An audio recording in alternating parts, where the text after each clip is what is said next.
dia, pessoal. É uma honra muito grande para mim estar aqui, podendo fazer essa apresentação, e quero inicialmente agradecer ao grande amigo e irmão Daniel Raso o convite que me fez, e ao professor Marcos Eberlin pelo convite de estar aqui hoje falando sobre vocês, sobre a questão do problema mente e corpo na ciência hoje e o que nos faz humanos. Eu não tenho a pretensão de esgotar o assunto no tempo que nós temos aqui, mas apenas de pincelar como a ciência tem encarado o problema mente e corpo atualmente, como os evolucionistas têm agido para, inclusive, tentar derrubar o conceito de mente e de consciência e das evidências a nosso favor nesse problema. Primeiro é que eles já decretaram a morte da mente. De um jeito sutil, nas últimas décadas, isso vem sendo elaborado, inclusive, desde que o George Bush decretou a década do cérebro no início dos anos 90, né, injetando grandes somas em dinheiro, fomentando a pesquisa sobre o cérebro. Ali começou a se criar a ideia de que o cérebro esgota o assunto quando se refere à mente, né? E aos poucos foi se substituindo o conceito de mente pelo de cérebro, de um jeito sutil e perigoso, com consequências desastrosas, conforme a gente vai ver, né? Freud foi um que enxergou a mente como uma casa assombrada, né? E essa metáfora, mais recentemente, ela foi substituída por uma outra, né? Deu lugar à mente como um computador, né? E o engraçado é como que eles podem usar uma analogia como essa sem pensar em design, né? Computadores existem a parte de design, né? Cada aspecto do pensamento, da emoção, está enraizado na estrutura e função do cérebro.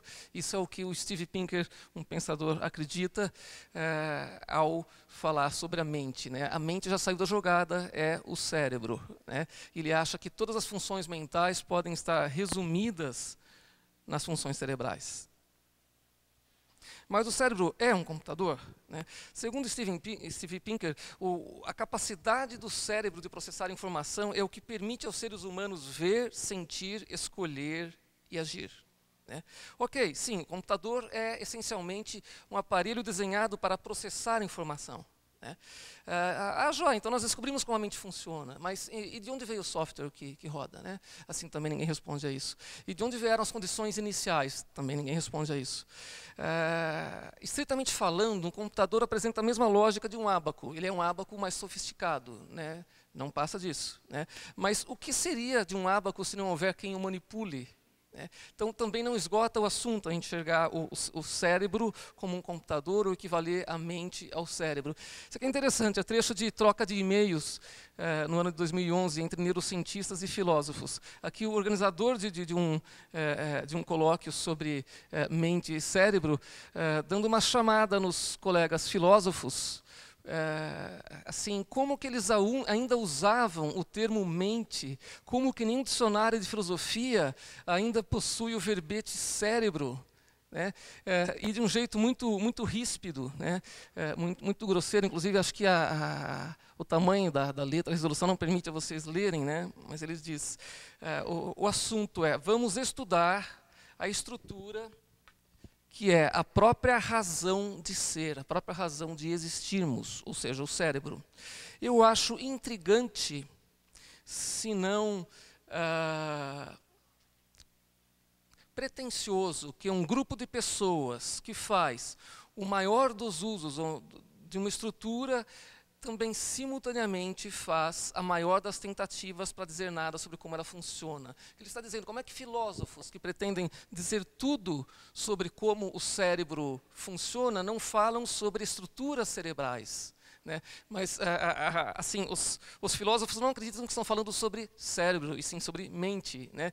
Mas chegamos em um ponto em que neurocientistas têm dificuldade em entender como filósofos podem falar sobre mente e não sobre cérebro, né? A questão do cérebro já está tão impregnada na mente das pessoas que não existe mais mente para neurocientista. O último livro do Thomas Nagel caiu como uma bomba no mundo evolucionista. Thomas Nagel, ele é um professor de filosofia norte-americano, ele dá aula sobre filosofia e direito na Universidade de Nova York, e ele é declaradamente ateu. Então, tudo que ele declara nesse último livro não parte de nenhuma crença religiosa. Eu não estou aqui defendendo o pensamento do Nagel, eu acho que isso é o menos importante. O mais importante é como ele habilmente revela as lacunas do pensamento materialista, naturalista. Além disso, ele mostra que a noção da existência da mente é algo que deve impactar a todas as ciências físicas também. Então ele declara, o problema corpo-mente não é apenas um problema local. As ciências físicas e a biologia evolucionária não podem se manter à parte dele. Nós vamos ver isso melhor mais para frente. O ponto de partida é o fracasso do reducionismo psicofísico, que é uma posição na filosofia da mente em grande parte motivada pela esperança de demonstrar como as ciências físicas poderiam fornecer uma teoria unificadora de todas as coisas. Isso já fracassou, elas não conseguem. E por que elas não conseguem? Onde elas esbarram? Qual é o obstáculo? O obstáculo é a existência da mente. Outros argumentos dele no livro muito interessantes. Eu quero defender minha reação de incredulidade frente à visão neodarwinista reducionista da origem e evolução da vida. É altamente improvável que a vida seja o resultado de uma sequência de acidentes físicos junto com um mecanismo de seleção natural. E o meu ceticismo não é baseado em crença religiosa. Ele permanece ateu. Os grandes avanços das ciências físicas e biológicas só foram possíveis porque excluíram a mente do mundo físico. Ou seja, a existência da mente poria em questão, inclusive, todo o entendimento que as ciências físicas fazem do resto do universo. A inteligibilidade do mundo não é um acidente. A mente relaciona-se duplamente à ordem natural. A natureza é tal que faz surgir seres conscientes com mentes. E é tal que se faz compreensível a esses seres. Então, a inteligibilidade ela é comunicável. Em última análise, portanto, tais seres devem ser compreensíveis a si mesmos. E esses são aspectos fundamentais do universo, e não um subproduto do desenvolvimento de desenvolvimentos contingentes, cuja verdadeira explicação é dada em termos que não fazem referência à mente. Ou seja, a mente não pode ser um subproduto casual e final de uma evolução biológica. A consciência é o mais patente obstáculo a um naturalismo que se pretende abrangente e que confia apenas nas ciências físicas. Não é só ele que enxerga a consciência como o mais patente obstáculo. É toda a ciência biológica e evolucionária. Esses caras assim querem derrotar o conceito de mente porque eles sabem que esse é o maior obstáculo. Inclusive, olha que interessante as reações que esse último livro do Nagel suscitou.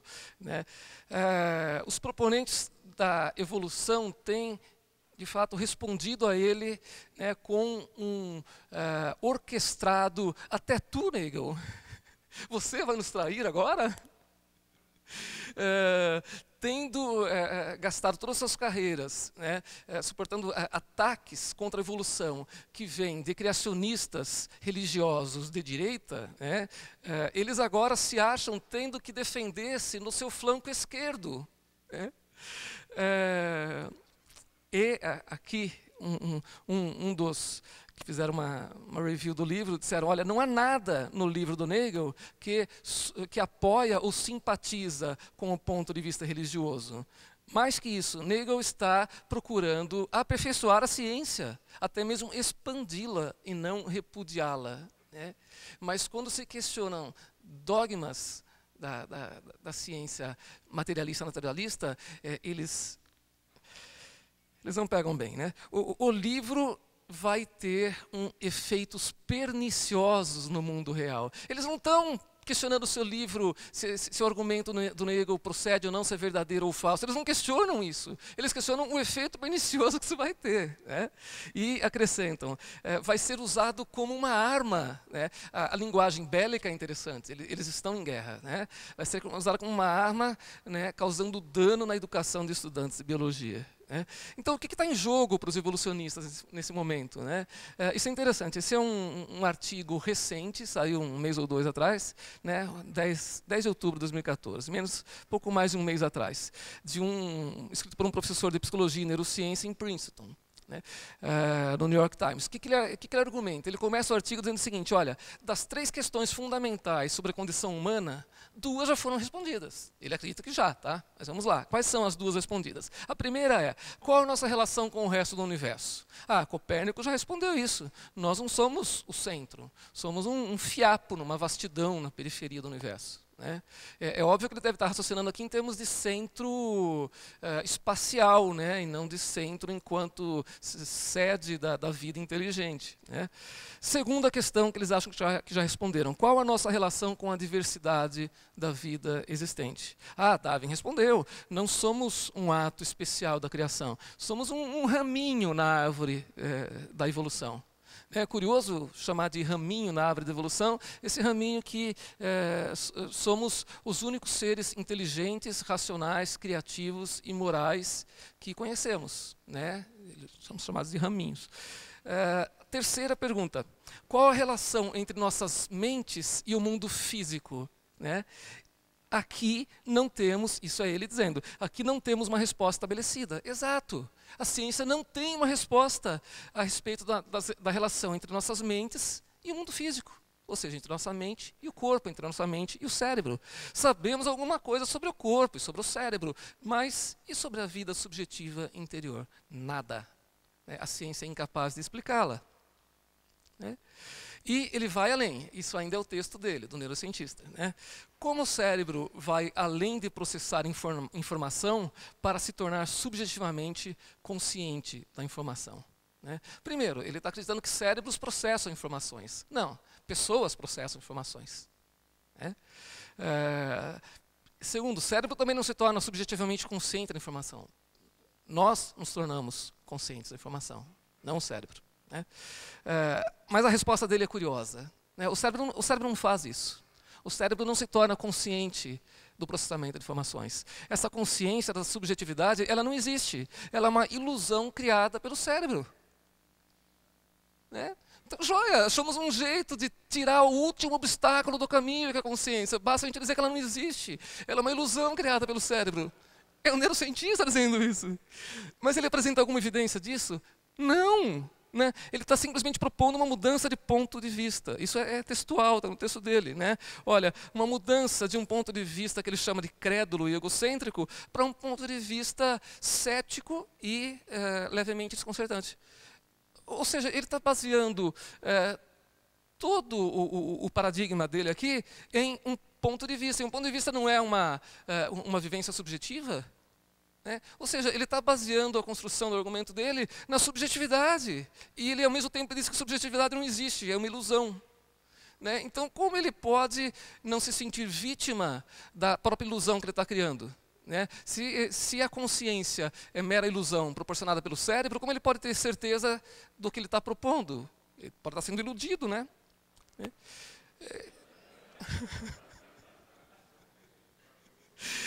É tão paradoxal que pontos de vista são sentimentos, né? Concordar e discordar são sentimentos, né? E ele invoca sentimentos para negar a realidade dos sentimentos. E não se dá conta da contradição. Né? O ponto é que a natureza da experiência subjetiva é uma questão metafísica, não é uma questão científica, pelo menos pela ciência natural. Não é. E cérebros não formulam hipóteses nem certas nem erradas. São pessoas que as formulam. Uma analogia com o estômago. O estômago desempenha um importante papel no ato de comer. Ninguém nega isso. Mas quem come é o meu estômago? Não, sou eu. O estômago não come. Né? Meus rins não urinam, eu urino. Né? Meus pés não dançam. Né? Eu danço. Né? No meu caso, nem eu nem os pés dançamos. Tá? Tenho 2 pés esquerdos. Cérebros não declaram nada, nem reconstroem nada. Cérebros não chegam a conclusão alguma. Chegar a uma conclusão é um atributo psicológico que se aplica a pessoas, não a cérebros.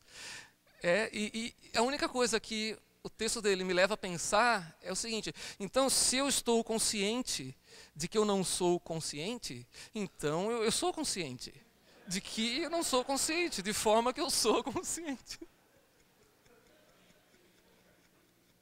É circular, né? E o que é a mente, então? né? A mente humana, ela registra, reage, responde, forma intenções, concebe problemas e então age. Mas há algum mecanismo físico que se assemelha a isso? Ninguém conhece. Então, como se pretender explicar a mente através da ciência física? A mente não se assemelha a qualquer outra propriedade dos sistemas físicos. Não se trata simplesmente que não conhecemos os mecanismos que a originam. Temos dificuldade em enxergar como algum mecanismo sequer possa produzi-la. Né? É mais profunda ainda a nossa ignorância. Né? Quem declarou isso é um físico. Né? Está no livro do Berlinski. O Berlinski também é ateu. Judeu? Se a psicologia evolucionária é verdadeira, então alguma forma de determinismo genético também é verdadeira. Ou seja, essa é a tese de que a mente humana é mera expressão dos genes humanos. Bom, também tem o ambiente, dirão, a velha questão ali, nature versus nurture. Mas se é o gene que é selecionado pela evolução, a evolução seleciona os genes, né? Não seleciona ambientes. E se não somos controlados por nossos genes, então também não somos controlados pela evolução, não tem nenhum sentido. Se não somos controlados pela evolução, então a psicologia evolucionária não tem qualquer relevância para a origem e para a natureza da mente humana. A teoria evolucionária da mente humana, sendo correta, ela aniquila qualquer reivindicação em favor da liberdade humana. As ciências físicas, no entanto, elas não brincam com o determinismo. É o coração e a alma do seu método. A essência da ciência física é o determinismo. Né? No entanto, Steve Pinker, um ardoroso defensor da ciência determinista, diz o seguinte: a natureza não determina o que devemos aceitar ou como devemos viver nossas vidas. Uau! Mas então essa afirmação dele está inteiramente em desacordo com o seu engajamento profissional. Né? Então, se nós temos uma teoria de como as coisas funcionam, mas essa teoria não pode ser vivida na prática, que valor ela tem? E qual valor de verdade ela possui? Né? Se somos livres para dizer aos nossos genes irem pular na piscina, o Pinker disse exatamente isso, que ele é livre para dizer para os genes dele pularem na piscina, então por que prestar a mínima atenção à psicologia evolucionária? Por que prestar a mínima atenção a Pinker? Ou a teoria onde ele depositou sua confiança está errada, ou não somos livres para dizer aos nossos genes que façam coisa alguma. E se a teoria está errada, qual que está certa? Eles não têm nenhuma outra. Se a teoria não está correta, como pode a ideia de que a mente humana é produto da evolução ser um fato inquestionável? Não é, não tem como.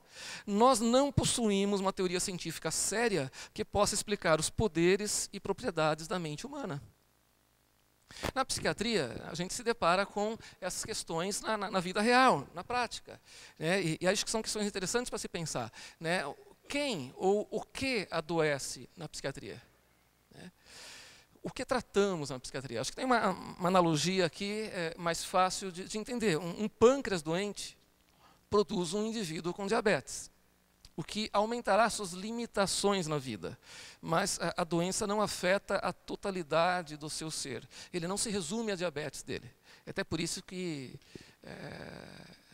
epistemologicamente, é errado dizer eu sou um diabético. Não, diabetes não é o que você é. Você possui uma doença chamada diabetes. Né? Ela não te resume. Né?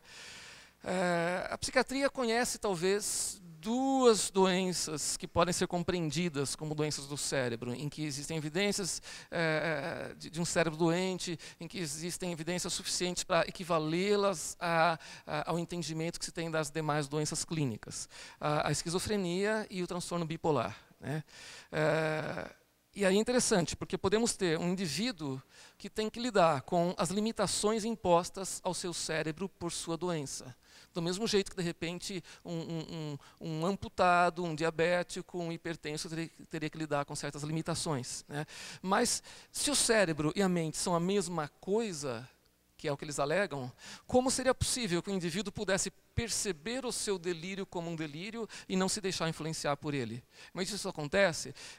Acontece. Tem a própria declaração do John Nash, o famoso matemático, né, da teoria dos jogos, quando ele diz que gradualmente ele começou a rejeitar intelectualmente, né, algumas das linhas de pensamento influenciadas pelo delírio. Né, que tinham sido características da minha orientação, ele diz. Ou seja, quem é que estava percebendo, qual era o sujeito que percebia o delírio? Né?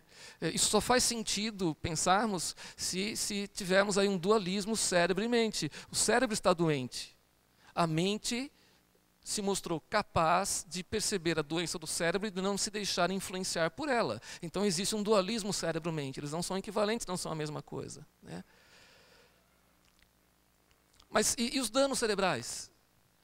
Os efeitos deletérios do dano cerebral só provam que aquilo que a nossa vontade pode fazer, então, passa a ser limitado por nossa constituição material, como sempre é, né? E não que seja plenamente determinado por ela, como em qualquer outra situação. Na psiquiatria, na maior parte das vezes, são pessoas sofrendo, e não cérebros doentes. Né? E a cosmovisão dessas pessoas desempenha um papel muito maior no seu sofrimento e na sua recuperação do que o seu funcionamento cerebral. Mas então somos livres ou determinados? Essa é outra questão interessante. Né? Se temos ou não livre agência ou livre-arbítrio. Né? Porque se somos geneticamente determinados, não somos livres. Né? Eu posso literalmente agir ou me refrear de agir. Circunstância alguma existe que seja suficiente para determinar a minha escolha. Elas vão influenciar a minha escolha, mas não serão suficientes para determiná-la. Eu tenho os estudos interessantes do Benjamin Libet, que tiveram o propósito de evidenciar neurologicamente que antes mesmo que eu tenha consciência da minha ação, nosso corpo, no caso meu cérebro, já havia disparado o potencial para a realização da ação. O que ele está argumentando aqui? Interessante o argumento dele. Esse argumento dele poderia pôr em xeque a existência da consciência. Ele diz que eu só me torno consciente que eu vou realizar algo depois que o meu cérebro já disparou o potencial para realizar aquela ação. Ou seja, a ação precedeu a consciência. Então a consciência poderia ser de fato um artefato produzido pelo cérebro. Né? Mas os estudos dele também mostraram algo muito interessante, que mesmo o potencial já tendo sido disparado, a consciência era capaz de perceber o potencial e de decidir não realizar a ação. Pronto, acabou, né? Não tem mais argumento. Né? A consciência, ao perceber o potencial, ela é soberana para refreá-lo e não executar. Muito interessante. Então, as minhas ações, o poder de veto que eles chamam. Né? As minhas ações, então, elas são teleológicas, elas têm um propósito, elas são direcionadas a um objetivo. Mas se o fisicalismo fosse verdadeiro, o livre-arbítrio não existiria. Em vez disso, o determinismo seria verdadeiro. Fisicalistas agem como se acreditassem que as suas ações são plenamente determinadas a parte da sua capacidade de escolha. Como é que eles vivem no dia a dia? Ou eles agem no dia a dia como se acreditassem possuir capacidade de escolha e livre agência? Observem e decidam vocês. O livre-arbítrio ou livre-agência, a moralidade e a responsabilidade, esse é um argumento clássico. Né? Se eu sou um objeto físico, por exemplo, um corpo, um cérebro, então eu não possuo livre-arbítrio, eu sou geneticamente determinado. Mas eu tenho livre-arbítrio. Os próprios estudos do Benjamin Libet mostraram isso. Portanto, eu não sou um objeto físico. Mas ou eu sou um objeto físico ou um objeto não físico. Portanto, eu sou não físico. Esse é um texto do Moreland, mas é óbvio que aqui ele está se referindo à mente, não ao corpo. No último livro, o William Dembski propõe algo interessante, que ele chama de realismo informacional como uma alternativa ao materialismo. Ele vai defender, não dá para falar de tudo que ele defende no livro em 10 minutos, mas ele vai defender que a coisa mais importante do universo não é a matéria, é a informação. A matéria ela serve apenas de veículo para a informação. Mas a informação é o mais importante. Isso faz todo sentido. Essa é uma mudança de paradigma que terá repercussões na ciência, no método científico, de como a ciência passará a ser produzida. Né? Ele pergunta qual é o fenômeno mais importante no universo, a interação entre partículas ou o intercâmbio de informação? E aí ele vai desenvolver uma metafísica da informação, dizendo que a informação precede a matéria sendo apenas o meio, a mídia através do qual a informação é propagada, mas que o que tem maior valor é a propagação da informação. E a matéria só tem valor enquanto informacional que ela é. Então, no realismo informacional, a realidade é composta primariamente de informação e não de matéria. Nessa ontologia, o realismo informacional não é um monismo informacional. A visão de que a informação seria idêntica à totalidade do ser. Não.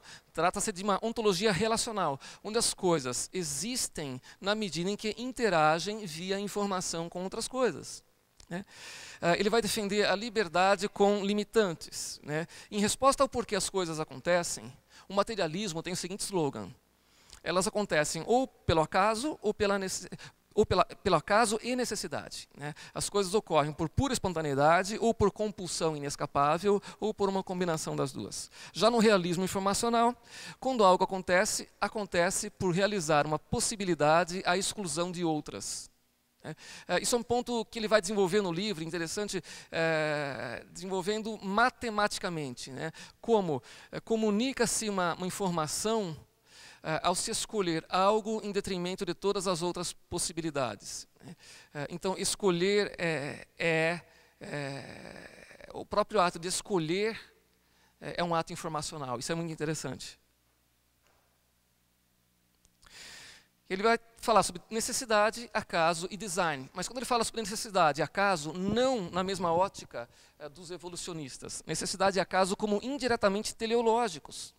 E o design como algo sempre diretamente teleológico. Design só tem sentido ser concebido se ele estiver sendo dirigido ou direcionado. Ele tem que ter propósito. Então, design é teleológico. E a realidade social como se relaciona com a realidade física. Ele cita um filósofo aqui, o John Searle, interessante, que diz assim: como pode haver um mundo objetivo, um mundo objetivo, de dinheiro, propriedade, casamento, governos, eleições, jogos de futebol, festas, cortes judiciais, em um mundo que consiste inteiramente de partículas físicas em campos de força, onde algumas dessas partículas são organizadas em sistemas que são bestas biológicas conscientes como nós mesmos? Achei ótimo.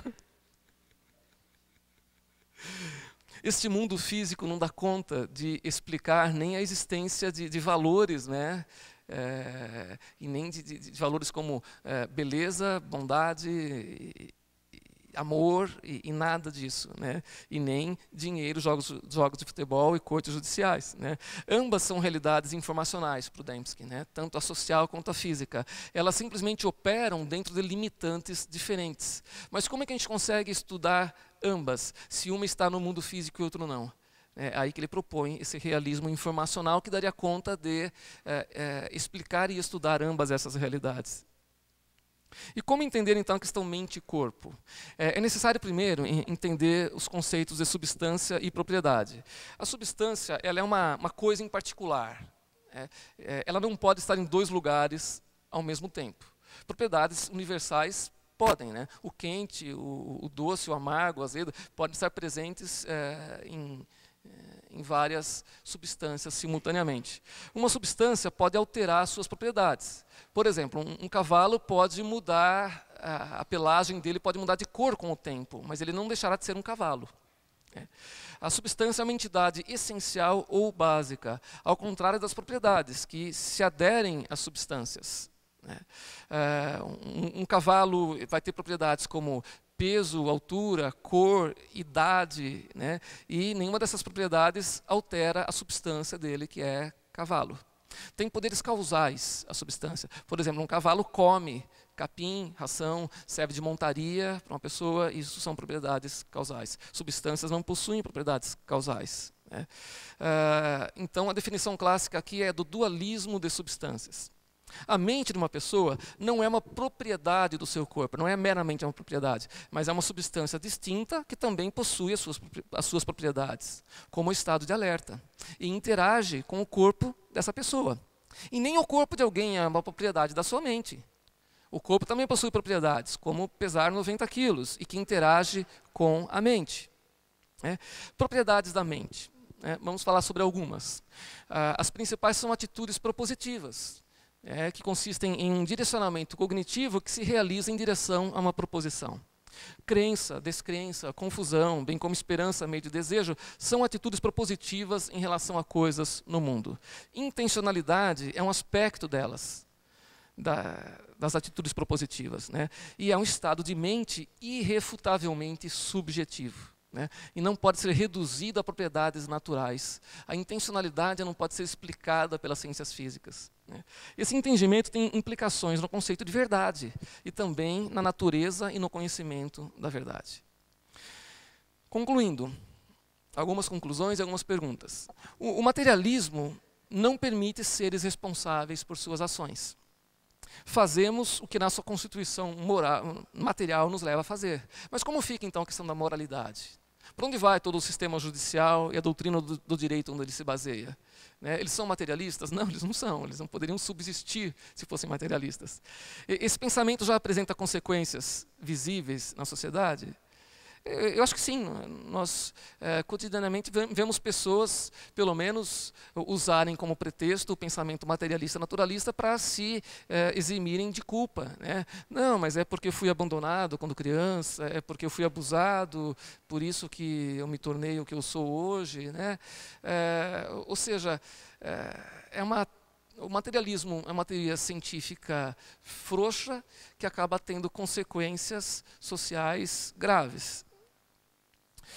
Mas ele ainda está por provar como poderiam ter surgido seres inteligentes, conscientes, criativos, morais. Outra coisa, a própria inteligibilidade do universo. Ela existe e ela é comunicada a seres que também são inteligentes e capazes de entendê-lo. Negar a existência da consciência enquanto propriedade da mente é negar também a própria capacidade de entendermos o universo. A gente volta lá para o neurocientista que dizia que a consciência era uma ilusão do cérebro dele, né? Assim, esses caras estão tão ávidos para combater a existência da consciência, que é o último obstáculo que eles enxergam pelo caminho para se tornarem hegemônicos na ciência, que eles correm o risco de jogar fora o bebê junto com a água do banho, né? Se a mente não é o cérebro, e não é nem uma propriedade dele, muito menos um epifenômeno dele, nem é o que o cérebro faz. Alguns vão dizer, não, mente é aquilo que o cérebro faz. Não, peraí. O que o cérebro faz é outra coisa. O cérebro realiza potenciais de ação. O cérebro secreta neurotransmissores, né? Transmite impulsos nervosos, elétricos e neuroquímicos, né? E tudo coisa muito legal, muito importante. E é isso que o cérebro faz. O cérebro não formula hipóteses, não pensa, não raciocina, não sente, né? O que o cérebro faz é outra coisa. Não dá para a gente fazer equivalência entre cérebro e mente, alegando que mente é o que o cérebro faz. De forma alguma. A existência da mente, enquanto algo impossível de ser explicado, e não sou eu quem digo, inclusive o próprio Nagel, ateu que declara isso, enquanto algo impossível de ser explicado pelas ciências físicas, a existência da mente se torna, então, suficiente para as ciências físicas serem reavaliadas. Será que só nós temos mente? Ou as propriedades dela estão presentes em todo o universo? Porque eu penso que quando falamos em design inteligente, estamos falando em propriedades da mente, que são compartilhadas também por nós. Só a existência de universais, como inteligência, racionalidade, ou design, ou informação, como sendo o fundamento do universo, e não a matéria, e de todo o universo, inclusive de nós mesmos. Nós somos parte do universo. Torna possível a existência da verdade e do conhecimento da verdade. E aí é imperativo concluir que a inteligência e a intencionalidade pressupõem consciência. E consciência pressupõe pessoalidade. Então, se eu for concluir como uma resposta àquela pergunta inicial, o que nos faz humanos, o que nos faz seres pessoais, né, é a existência da consciência e das propriedades dela. E se a ciência ainda não consegue explicar a existência disso, quem está em apuro é a ciência materialista determinista e não nós. É isso, estou disponível para perguntas e obrigado pela atenção de vocês.